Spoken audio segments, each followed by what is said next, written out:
Bale, ito mga karos, good morning. Kamusta po tayong lahat? Good morning. Yan. Bali, March 5, araw po ng Martes. Ngayon, nandito po tayo sa mini hardware ni Sir Dan Mark. Rochelle, good morning. Yan, bumibili na tayo ng mga electrical materials, electrical wire, tsaka yung ibang consumable. Ito yan, electrical tape, mga dalawa muna. Malaki. Venting utility, tsaka venting junction. Yan. Okay, bali hindi available tayo yung D12 nyo, na? Sige, okay lang yan. Sige, okay lang yan. Kasi makakarawasan na naman sa renovation natin, hindi pa naman kailangan kagad doon yung number 12. Number 14 muna para sa kisame. Ito nga po pala materialis na to para sa project natin sa phase 3. Bali yung kailangan sa electrical tape, mga dalawa muna. Check ko doon baka may sobra. So, ito muna. Okay na tayo rito. Bali, prepare na lang po yung mga kailangan natin bilhin. Dalawang 50 meters na junction, na flexible pala. Yan, flexible. Tapos meron tayong junction box na 20, utility box 20. Yan naman po ay mga pang-alalay lang. So pag kinulang, habol na lang. Tsaka baka meron kasi dun si client owner. Tsaka ito, dalawang box na number 14. Yan, nalaglag pati. Okay, bali total of 6,560 po lahat. Yan, prepare muna.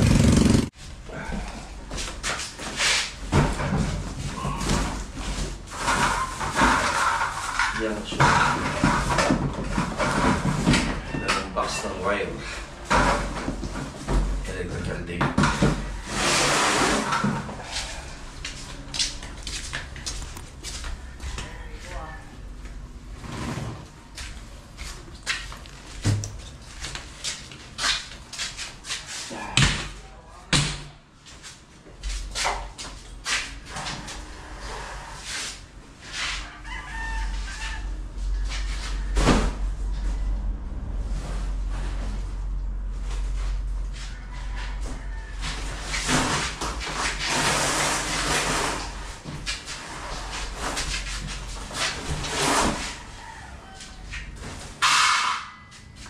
Ang meron pala si client dito yung mga outlet.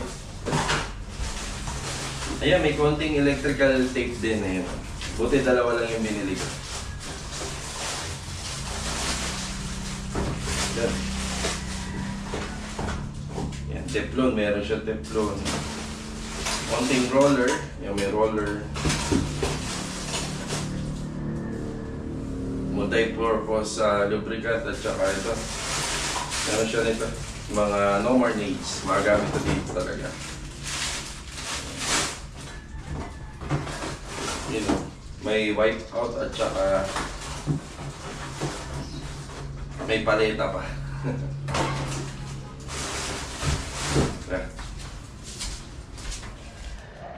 Ayan mga karos, nandito na tayo sa phase 6 muna. Ayan, good morning and good morning lahat sa ating mga client owner. Yun o.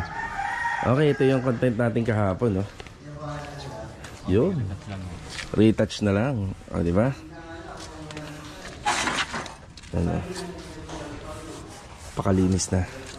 Malinis na po siya tingnan. Schedule na tayo nito mga karos ngayong araw. Tatawagin natin yung nag-aakot para kahit pa paano mabawas-bawasan na yung mga kalat dito. Tapos pag may extra oras, ipapasako na po natin yan. Yung mga graba at saka yung buhangin.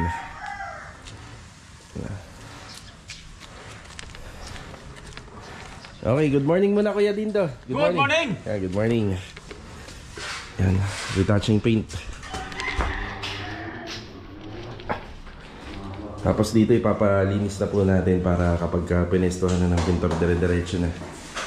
Si Adonis, good morning Adonis. Morning. Good morning. At saka si Master Jojo. Good morning. At saka si Bilo, good morning. Good morning. Yan yung cooktop, yung lababo. Tutuloy yung installation ng tiles dito. Tapos dito, halos kompleto na rin yung installation ng tiles. Okay na rin yan. Tsaka dito.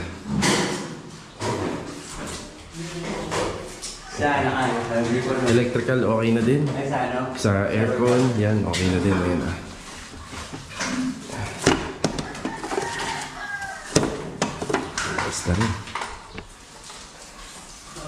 Bali magliligpit na po sila. Mamaya dadalhin natin yung sasakyan dito.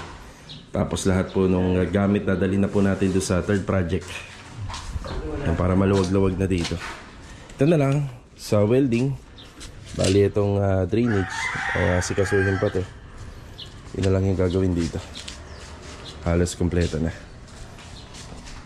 Naman tayo sa first and third project natin. Tam, good morning Tam. Good morning, sir. Yeah, good morning. Nagbibistay po sila. Tapos may konting demolish. Si Kuya Richard, good morning. Good morning. Ayan na. Buhangin natin dito para po dyan sa project natin dito sa first project.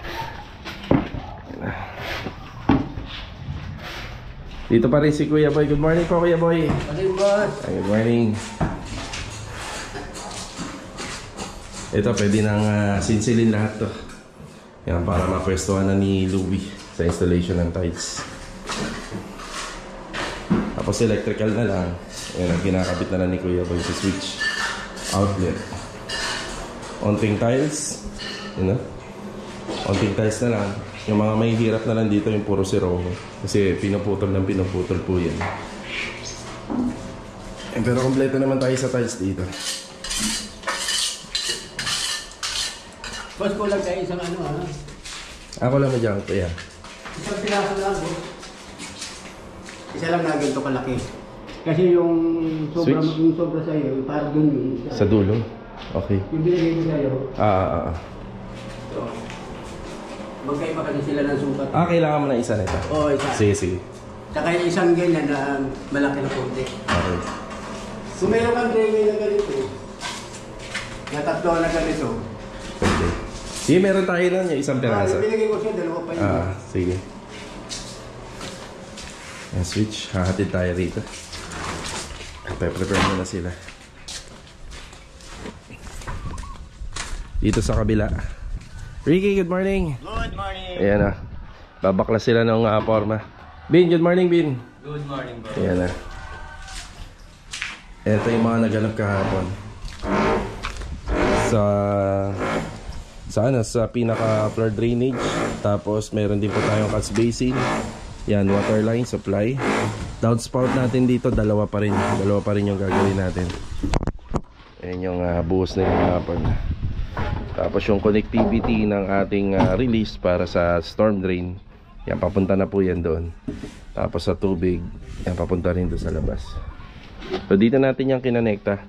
Bali itong tubo na to, mababago naman yung linya nito. So hindi siya makikita rito sa loob. Tapos sa downspout, dalawa, isa sa gitna at saka isa dun sa dulo.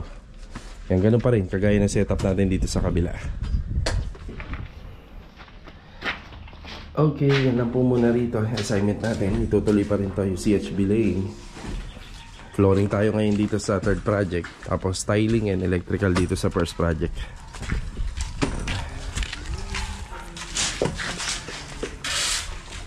Dito tayo sa fourth project. Yan, batiin natin si Kuya Jun. Kuya Jun, good morning! Yan, good morning, good morning. Kuya, nandito yung pinapabili mo kahapon. Sanding sealer at saka yung liha na 600. Sa mga natin gagamitin yung yung sanding sealer, Kuya. Ito, nakakuha pa ako doon. Meron pa pala. Pero yan, pang backup. Etong 600 na liha, Kuya, saan mo gagamitin? Pang final. Ako baga lilihain yan. Para smooth. Hindi. Para walang magalas. Bali ang mangyayari, Kuya, hindi pwedeng lihain yung ganyan, no? Kailangan may sealer muna siya. Sealer ko muna. So pagka naka-sealer na, dun lilihain. Okay. Kasi pino yan eh. Yung Tama. pinapin ko sa iyo. So Kuya, mauna na ako. Boss, Sige. dumaan ako sa inyo. Aha. Ala ko nandun ka, dinala ko yung tuyo. Pasensya ka na doon, konti lang yun ha. Thank you. Tuyo na yung isdang tuyo. Oo, pero hindi maalat yun. Salamat. Saka crispy yun. Pang ulam, pang laman tiyan din mo yun. Pangalugan. Thank you. Kuya, ikaw na bahala rito.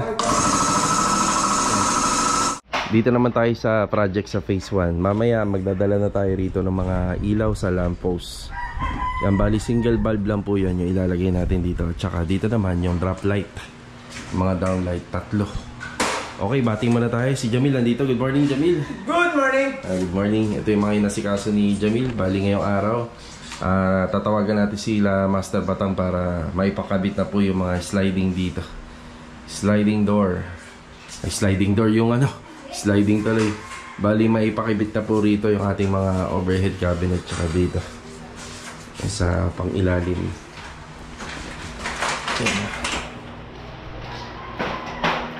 Yan, medyo lumuluwag na rito.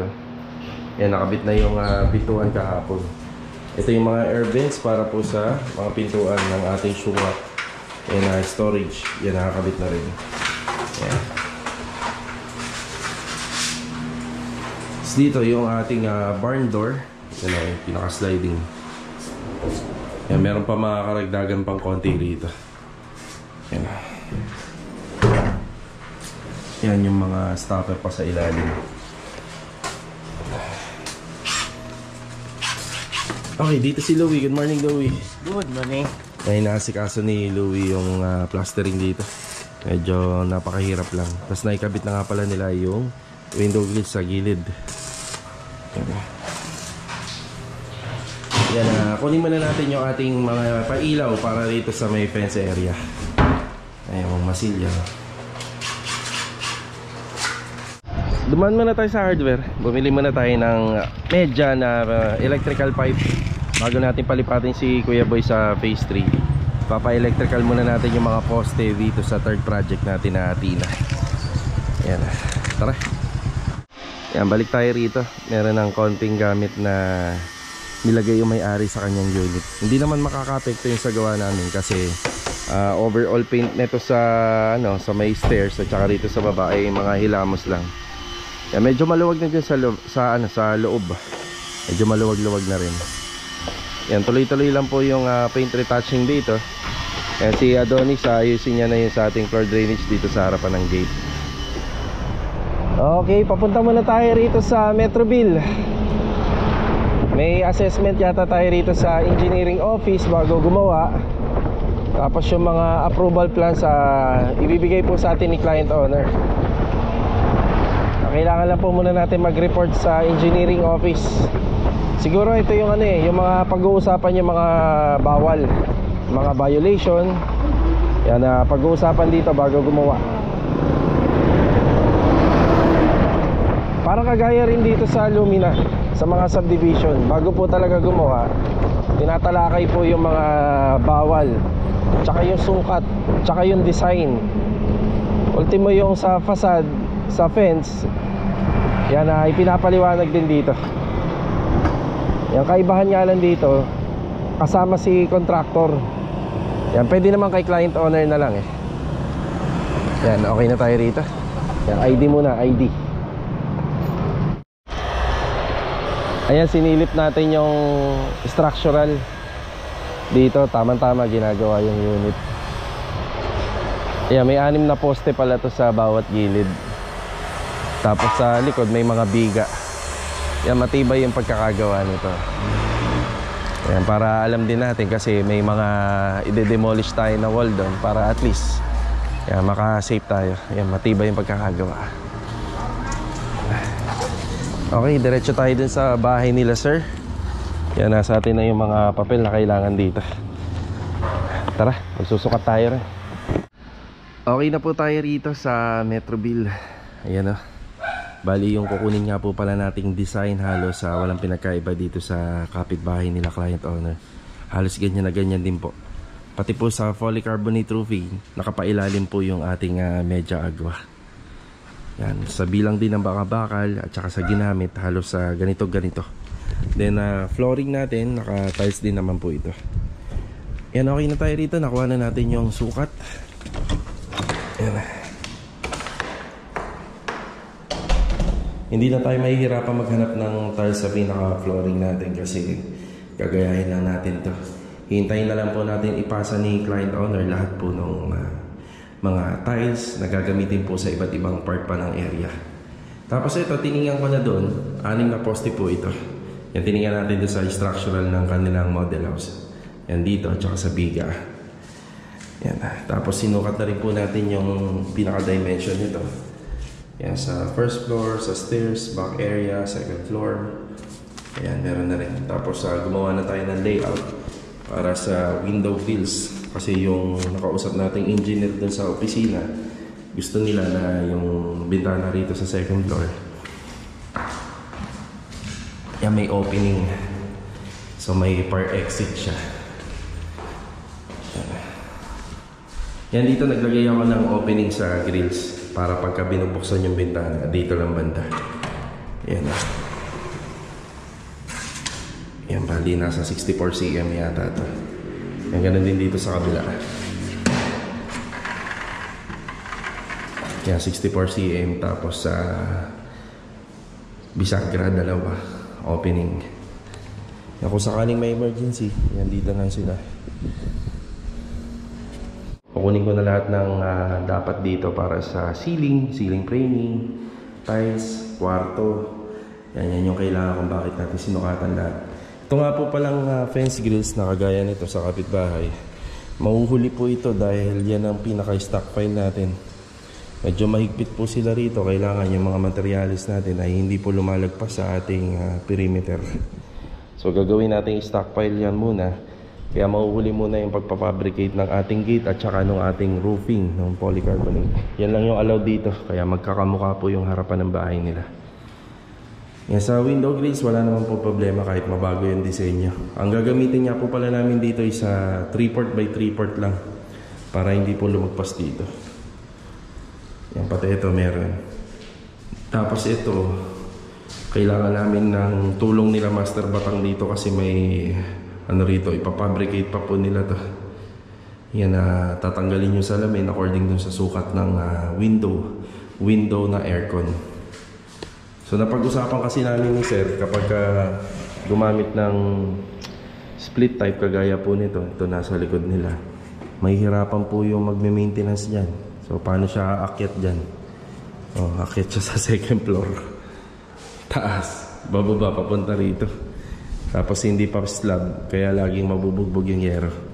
Kaya ang planong ginawa namin dito, yung gagawin po namin window grills dito ay may lagayan po ng aircon. Pero ito mababago. Siguro hindi ito kasi ito nabubuksan eh. Yan, baka itong part na to. Yan. Yan, mababago po yan. Yung iba naman dito nilalagay, kaya pala nandito yung abang ng aircon. No? Yan sa aircon outlet yan eh. Yan, pwede naman dito yung abang sa baba. Yan, okay din naman yun para hindi po magalaw to. So kausapin ko si client owner regarding dito para hindi na po masira yung yung sliding window. So window type po yung aircon kasi, pero pwede naman dito. Yan, kung tutusin dito banda. Yan, usap na lang kami ni client para hindi na matabasan to. So na rin tagagastos din siya ng labor cost dito. Okay. Okay na po tayo rito. Ayan, let's go. Ganda. Diba? Okay mga karos, after break time. Ayan, magkasama kami ni Mrs. Dinala po natin yung owner. Yung ibang gamit nga po pala dito sa second project natin na halos nilipat na namin dito lahat muna. Okay, update tayo rito. Bali si Kuya Boy nga po pala ay naka-schedule sana dun sa phase 3, pero baka ipagpabukas na lang namin. Pinasuyo ko na dito yung mga electrical. Medyo malayo kasi yung phase 3 rito para hindi po siya magpabalik-balik. So electrical muna sa mga poste. So ayan na, 1, 2, 3, tsaka yung pang-4. Yan, meron po tong mga electrical line para po sa ilaw. Yan, may mga pa-ilaw tayo dyan. Ayan, mga junction dito. Yan, nagbubuo sila ng flooring. Yan, Pantam, si Marvin. Yan, flooring po, flooring. Yan. Yan. Yan, tsaka kailangan din po nila ng kasama rito. Kaya dito na muna si Kuya Boy. Ayan, catch basin. Tapos si Marvin yung, Marvin tuloy, si Ricky. Ricky yung taga-bully natin dito. Okay. Rick, baka makalimutan, pwede nang putulin to. Tanggalin. Oo, tanggalin na. Tapos ano ba to? Naka ano? Wala tanggalin na. So ayan, na flooring na. Nakuha na po natin lahat naman ng sukat dito kahapon. Yan na, magpapagate pass po kami bukas ng umaga para sa ceiling materials. Yan, tiles materials. Yan. And tapos sa water line, nakakasa naman na sa downspout dalawa, tig-isa, okay na rin. Sa catch basin, clean out, yan meron na rin. Okay daw, sabi ni Tamtam. Okay. Diba? Yan. Yan, may mixing area naman kami rito kasi itong pinaka-porch, meron po kagad siyang flooring pag turn over po sa inyo yung Athena. Yan, sila na po muna bahala rito. Then yung installation ng tiles natin dito sa first project Athena, yan, check natin.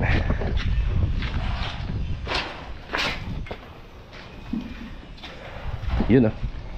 Yan, si Kuya Richard. Ay, napakaganda talaga gumawa niya, no? Kuya, wala kaya yata sombrero ngayon, ah. Nakasombrero po siya ng yung panglakad, pero yung pinaka niya, helmet na lagi nakikita, hindi niya suot. Yun, oh. Bali dito mga karoos, naka-flush tayo dito sa hamba para pag tuwing umuulan, hindi naman pumasok yung tubig. Yung naka-riser. Kaya mas ma-appreciate natin to kapag nalinis na. Pwede to, kaya hindi pa? Pwede na. Ito isa. Okay. Yan, bali dito, yung tiles. Kasya naman po kuya lahat, no? Oh, yun, mas maganda. Sinobrahan ko talaga to para maiwasan na muna yung pabalik-balik. Yung mga tiles ko kasi rito at saka sa kabila, iisang tile center lang yung pinagbilang ko. Ngayon, kapag nakapili na si client dito sa third project natin, lahat po yan ay ibabalik ko. Yan, bali, papalitan na lang natin. Yan yung update dito. Tiling. Yan, sa kabila yung structural natin. Tara. Okay, balik tayo dito sa Athena project natin. Ito yung second project dito sa phase 6. So, kakayanin ba natin yung turnover na March 10? So, ito, yun ang topic natin ngayon. Double check natin. Bali, yung mga nagawa natin ngayong araw, ito para matanggal yung stress natin at makita na natin yung kaluwagan. Tinanggal na po natin dito or pinahakot na natin yung panambak.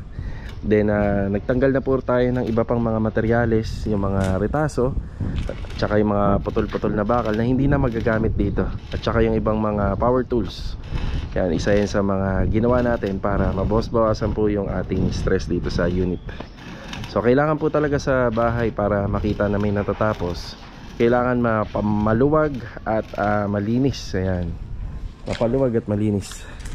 So ito, ina-assemble na nila Adonis yung ating floor drainage at saka si Bilog. So yan sa mga materialis na nakakalat dito na kailangan mabuo. Pag nabuo yan, mababawasan yung materialis natin. So ito yung ating floor drainage. Yan, floor drain. Tapos yung application po ng ating pintura sa facade, ayan na po yung ating dark maroon. Tapos yung beige, sinisimula ng pinturahan po ng acrylic emulsion. Yan, para matibay. First coating, no, Kuya Dindo? Makakailangan coating ba tayo nito? Dalawa, ayan. Si ma'am, bali, pagbalik niya uli ng Pilipinas ay medyo maganda-ganda pa rin po yung kulay nito. Yan. Tapos bukas, isa sa mga asikasuhin natin yung polycarbonate. Kuya, kaya kayang i-retouch yung gilid? Damay na natin, no? Yun, i-retouch yung gilid yung sa kapitbahay. Bali, may lining na lang para maganda tingnan. Yan, kasi para part na rin kasi ng bahay nila ngayon to muna eh. Yan, part pa rin ng bahay nila yan. Pero kung ako, suggestion ko dyan, kung hindi lang bawal dito, itong asinta namin, nakasagad po sana yan. Kasi part ng bahay, kaso nga lang bawal dito yan. Ito sana, itong asinta na to. Yan, nakasagad sana dyan. So yan, bali bukas ilaw na lang, polycarbonate, then retouching ng ating mga steel window. Siguro kuya, dagdagan natin yung magpipintura dito, retouching ng steel window, no? No, hindi lang ikaw mag-isa. Yan, para may kasama si Kuya Dindo rito. Yan, magre-retouch ng mga steel window tsaka ng pintuan. Oh, dito ka na sa loob eh, no? Pero ikaw, sa tingin mo, kaya mo ba March 10? Kaya? March 10, marami nang gamit dito. Yan, bago po mag March 10 pala kasi yun yung mismong araw ng blessing. Tapos ito, dadalhin na rin natin yung clean out para rito. Bali, dalawang clean out yan. Tsaka rito, dalawang clean out. Ayan, bali, kaya according sa ating mga kasama. Yan, dalawang clean out tsaka rito. Yan, bali, top coat na to, retouching. Yan yung mga hinahabol natin, yung retouching window at saka yung handrail. Then ito, ite-turn over na lang po talaga namin ng ganito yan, yung steps. Yan, lilinisin na lang yan, pati itong toilet and bathroom. Lilinisin na lang yan, ite-turn over na po talaga namin na ganyan lang. Pero may plano si client owner regarding po dito sa kanyang bahay, pagagandahin niya pa daw po ito. So sa ngayon, ganyan na lang muna. Tapos ito, balang araw, yan, patatanggal niya po yan. Magiging bar counter yan. Dining doon, o kaya dining dito. Yan, pero sa ngayon, ang prepared dining dito. Yan. Yan, ang dami na nagkawa rin dito. Tile grout na lang. Yan. Kitchen. Diba? Cooktop. Ayos.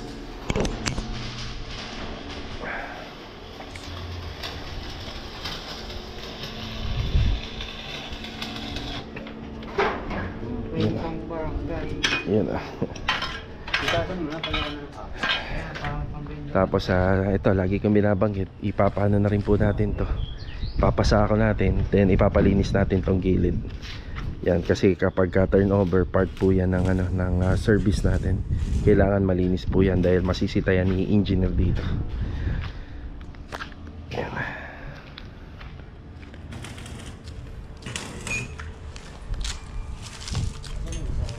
Ayan, hinintay tayo ni Adonis. Okay na, Adonis. Magpuputol si Adonis. Ako nga pala.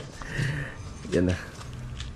Okay mga karaos, nandito na po tayo sa bahay. So bago nga po pala tapusin itong ating vlog, shoutout muna kay Nikki Jam Jam. At binabati ko po yung kanyang husband na si Sir Jason. Yan, Jason Santiago na nasa Singapore. Yan, mabuhay po kayo dyan sir. Ingat, ingat palagi. Meron ditong tanong si Rina De Leon. So dun po ba sa mga fully finished na turnover ng bahay, pwede daw ba kagad maglagay ng kornisa? Kadalasan sa installation, yung common, meron pong metal framing. Para kapag black screw or rivets yung ginamit, at least meron ng pagkakakabitan. Pag wala naman, kung wala naman po metal framing, walang kisame, or kahit pakahoy pa yung kisame, pwede naman po ipako yung kornisa sa concrete wall. So meron mga nabibili ng mga pako, meron ding hard deflex nail, yan, para maipako po natin sa concrete. Kung hindi naman, pwede naman po tayong gumamit ng no more nails, kaya pwede siya. Aside doon, syempre, kung practical na lang, so wag mo na maglagay ng kornisa kung wala pa naman pong finishing yung ating ceiling. Para hindi pa paulit-ulit yung gawa. So ito mga karawas, kita-kita na lang po sa susunod na video. God bless po sa ating lahat. Ito, paalam po muna.